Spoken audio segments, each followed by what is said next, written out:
pagsugod, kinahangyo kung tanan sa gamay nga lipot lang nga segundo o minutes sa pag-ampo. Let's pray. Ginoong Diyos na yara sa mga langit, among Diyos na naghatag sining kinabuhi, naghatag sining adlaw na inugpabuhay, kami Ginoong Diyos magapamati sa imong pulong. Kabay pa Ginoong Diyos ang imong balang espiritu bukbuk sang langit nun nga kaalam at pag-intindi sa tanan nga pulong Ginoo nga mong bagyan sining Sabado. At magsilbi ni Ginoong Diyos nga blessing sa matag sa samon aron makikabuhi namon ang sunok sa imong kabubuton sa among kinabuhi sa inyo. It's all we pray, Father God in heaven, forgive us all the sins we committed against thee. Amen. Title sining sermon, no, is I titled this sermon, mga kaigsuonan, mga pinalangga nga kauturan sa Santa Cruz. That's genuine forgiveness. Kung sa hiligay nun pa, ginatawag ini nga ang matuod nga pagpatawad.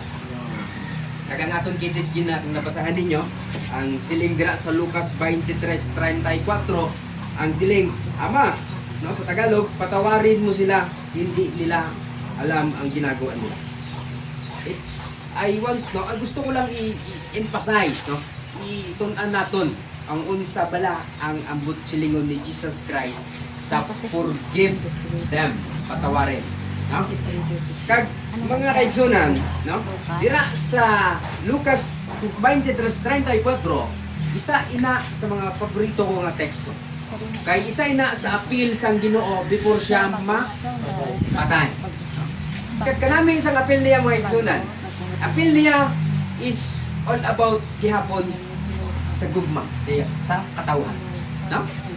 Ang appeal niya bala nga kaantos na siya sa cross, pero gusto niya gihapon nga mapatawad kita sa atong sala. Amen? Amen.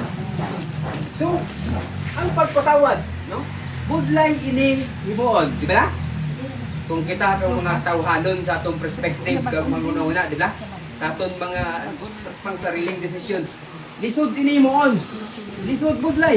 Budlay magpatawad sa isip ka tao. No?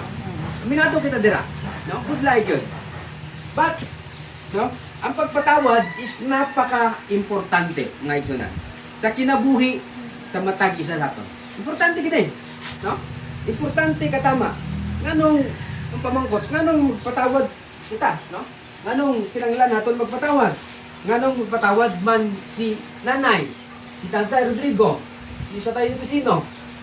Nganong magpatawad si Brother Melchor, no? Nganong kinanglan naton mag-forgive, no? Sa aton